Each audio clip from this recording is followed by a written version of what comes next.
Hi guys, my name is AnnieTaboo. If you didn't know, I guess you now. And if you did know, welcome back. I can't believe we are on episode 3 of our Tipsy chat series. Let's see how long I can keep up this hobby, but so far, so good. We're staying consistent.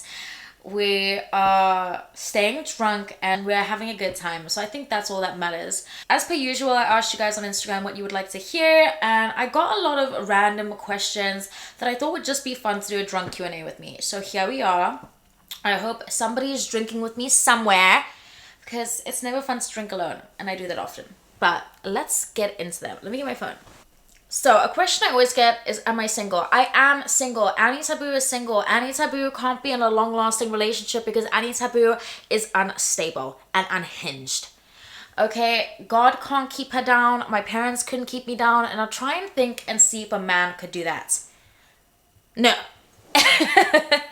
So no, I am single and I'm planning to stay single for a very, very long time. But future self, if you do get in a relationship, you need to stop drinking. Am I dominant or submissive? Oh my god. Now, this really depends on how much I've drank. Okay? If I'm drunk, you best believe I'm gonna get on top, I'm gonna take control, I'm gonna have a good motherfucking time. Because I'm not here to play when I'm drunk. When I have a little bit of liquor in my belly, I don't fucking play around. So yeah, I think when I'm drunk, I have a little bit more confidence, the liquid courage to be a bit more dominant, but in general, I'm a very submissive person in a sexual scene. Set a sexual scene, and I'm very submissive. My life is in my control, so I do enjoy, like, when I am getting my back broken or seduced, that somebody else takes control for once. Don't take that and think, oh, she's a pillow princess. I am not. Okay? People always say I look like a pillow princess. Bitch, like, I'm not a pillow princess. I don't know. I'm far from a pillow princess. Okay? I don't even know what a pillow princess would look like. I hope that's not me because I'm not one. I'm not a pillow princess. I wish I could be a pillow princess because, to be honest, sometimes it looks nice to lay there and take it. But I just love the movements. I love the action. Yeah, that's a gal. Ooh, let's go in. As we're on the sexual base, let's say, what is my favorite position? Guys, I love being on top. Like, obviously, liquor, no liquor, I'll still get on top. But when I have the liquor, I'm on top. I'm riding at dawn. Like, it's not a game. Like, I have a mission to complete and I will complete it.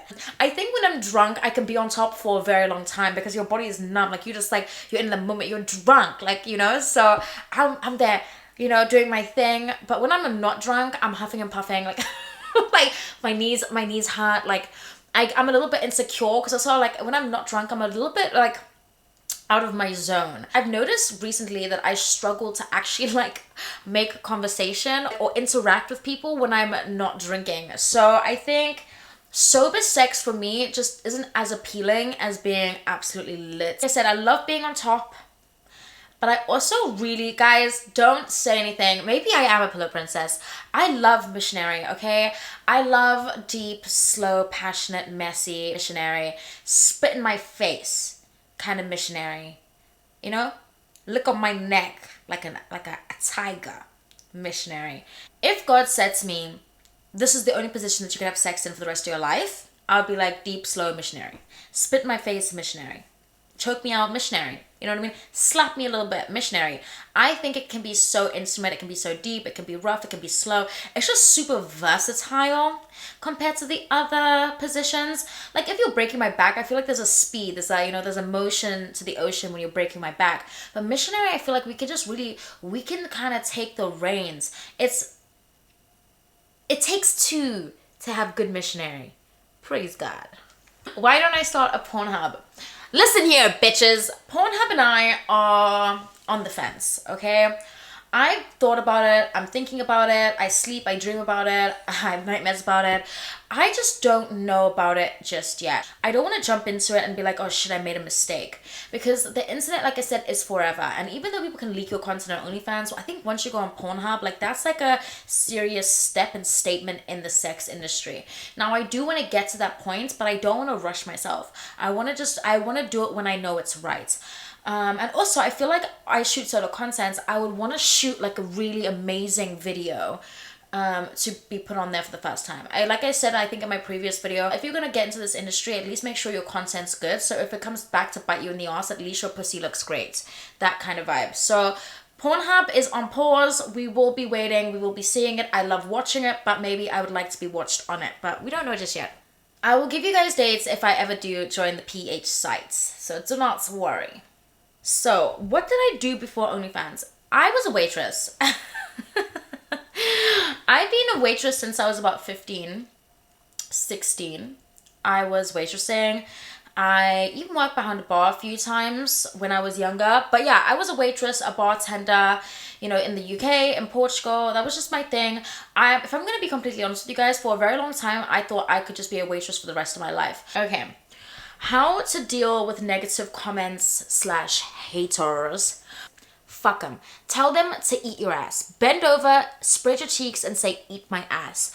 Like, I'm not gonna lie, they can get to you sometimes, but especially in the beginning, but you need to learn that, like, especially on, like, for example, TikTok, the more hate they spread, the more hate they post in and comment in, they're boosting your profile for other people to see it. So let them hate. Don't delete the comments. Let them hate. Let them argue in the chat, because they're actually helping you and your page grow. You know what I mean? I think once you start getting a lot of hate online, I do think you've made it in a sense. Any attention is, you know, good attention. Not everyone's gonna like you, and that comes with every single person you meet in your day-to-day life online, and you just need to accept that. If I don't feel great, I don't go on my social media. That's like the one thing I've had to train myself, because I would read comments and they would affect me so much more, like 10 times more than if I was just in a normal mood. You know what I mean? So I would definitely say, don't delete them. Just don't interact with them. When you start doing well, people are always going to talk about you. Like, even if you want a content creator, for example, in your day-to-day life, with family, friends, and enemies, you know, people are not gonna like you. People are gonna say things about you. So you kind of have to just treat it the same way as online. You know what I mean? These people don't know you. They don't know your heart. They don't know your fucking last name. So why are you gonna let them bring you down and kind of just, yeah, put a damper on your mood, Cam? Fuck them. I get this so much. Fan meet and greet. You guys, you would eat my ass. Okay, if I did a fan meet and greet. Imagine me, and you know what? Imagine me doing a fan meet and greet and then no one shows up. I would literally jump off a bridge.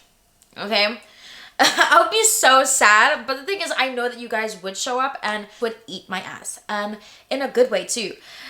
I've always said, like, one of my fantasies is, like, I think about it. It'll never happen, but it's a fantasy I always had, like, a stadium with all my subscribers from my site, and we're all just like fucking, you know. I don't know if this is gonna get removed, guys. I need to be careful. I don't know the guidelines of YouTube yet, so wish me luck. Oh, fan meet and greet, it could happen, it might not happen. It's something that I would really have to think about and plan properly. But yeah, it's so weird that you guys would actually want to have a fan meet and greet. I hate calling you guys my fans, my people. A friend meet and greet. Okay, I'm thinking about getting a dog, but I'm in my 20s. Bitch, don't do it. Don't do it. Don't do it. Oh my god, I love my dog. I love Juice. He's my best friend. He's actually sleeping right now. But don't do it. I don't regret getting him, but I low-key regret getting him. And some days, certain days, I'm like, fuck, you know? When I'm being blackout drunk and I have to wake up at like 9 a.m. to feed him, you know, take him for a walk, play with him, keep him entertained, I'm like, shit, yeah, why the fuck did I get a dog? Or, for example, if you traveling, like, I think we're at an age, like, now, like, I'm 22, we want to go travel, we want to, you know, go see our friends, we want to go to another city, we want to do all these things, but when you have a dog, it's so much harder. Like, right now, I'm going to London soon, and I actually have to plan, like, in so much in advance, just to, like, get a dog sitter, to travel with him. It's just a lot to have a dog at this age when we're not settled and stable in ourselves and in our homes and where we want to be and what we want to do. I love my dog because obviously I'm alone all the time. I work from home all the time, so I love having him. He does keep me company, but it's not easy. Don't get a dog. Like, don't do it, okay? I was drunk probably when I decided I'm gonna get a dog. And no one can change drunk Annie's mind. Also, they're expensive. okay? If you aren't making a good income, don't get a dog. Don't get an animal if you're not like stable in your finances. Don't get one. If you want, donate to like dog shelters with the little bit of money that you have left that you can spare. Donate to dog shelters or go volunteer at dog shelters or volunteer to dog sits. If you want a dog sit, I'll be your first customer. They're fucking expensive. Like when you get a dog, there's so many things that come into it. Their food, their vet bills, their insurance, you know, they're growing, so their toys, their harnesses, you know, they're living, breathing creatures, you know, so they need a lot of time and attention and a lot of money goes into them. If you're young, don't get a dog. Like honestly, like I'm so grateful and happy that I'm in a place where I can afford him, but if I wasn't in the position that I was in and I got Juice, I would have to give him away because he cost a lot of money. He eats me out of house and home, and he might as well just take my credit card and use it every day because that's what he basically does. You know, don't get a dog. If you're in your 20s, don't do it. Does size matter? This question is the GOAT. Size, guys, you're hearing it from the slut herself. Size doesn't matter, okay? Whoever tells you size matters, they're bitches. Size doesn't matter. You know what I mean? It's the motion of the ocean, okay? You need to know how to use your tool. One of the other questions is like a sexual experience. So I'm going to throw this question and my sexual experience into one. Okay, so I'm going to tell you a story and give you an example of how size doesn't matter. I had a threesome. Shocker. She's for the streets. I had a threesome. 2 guys, uno me. It was a good time. One had a huge, and the other had a medium size. Maybe just like an average size actually. You know? His dick was average. The other guy's dick was fucking massive. And I actually preferred having sex with the guy with the smaller cock. It was like a vibe. Like he knew what the fuck he was doing. He was hitting... He was hitting the spots. He was making me blush, guys. He was making my pussy and my face blush. Now, the guy with the big cock, the guy with the big, just wasn't doing it. He was just pushing in and out. Like, he wasn't doing anything for me. He didn't make me feel any kind of way. I was dry as the Sahara Desert. Okay? So, size doesn't matter. It's how you fucking move it. It's how you shake and groove. It's how you, you know, slide and stop. You just need to be confident in your tool and confident in yourself and just, bro, like you can't change the size of your penis, so just fucking walk with that. I'm not a big penis girl. I will say I've had some big penises in my life and I still like an average Joe. It's my vibe. It suits me better. And I feel like because these men with average penises feel like they don't have a lot to show for it, work a lot harder in bed. These people with big dicks think, oh, I'm just gonna hop on it and that's it. It doesn't work like that. You still need to put effort in. You still need to be able to move. So yeah, size doesn't matter, gentlemen. So if a girl says to you, oh, I only sleep with guys with big cocks, then with big dicks, don't sleep with her, okay? Because I feel like you should give everybody a fair chance. And girls, don't be put off by these small dicked men because they actually can do and will do the most, okay? They're gonna they're gonna munch on your box. They're gonna caress and hold you, okay? They're gonna do what they need to do to get the slide slippery. Don't give up on them, you know? That's my opinion. Give them a go and then let me know how it goes. Strangest sexual experience. I don't really have that many strange sexual experiences. I did date siblings, not at the same time, but like at separate times. Like I dated the sister first and then I dated the brother like 2-3 years later. That was kind of strange. And he never knew that I dated his sister, which was sly because she lived in Portugal and he lived in America. So yeah, I dated siblings. Had the best of both worlds. So guys, we've been through all of these questions. I thought these were fun ones. They're super easy, super simple. I actually really enjoyed today's video. I hope you guys enjoyed it too. By the way, all my links are down below if you didn't know. If you want to ask some questions or throw some topics out there that you want to hear me speak about, just let me know in the comments or follow me on Instagram at Who's AnnieTaboo and ask them there. You know, I'm always looking for new ideas, new topics, new conversations. I do enjoy involving you guys in the decisions of what you guys want to hear from me. Thank you so much for watching if you made it this far.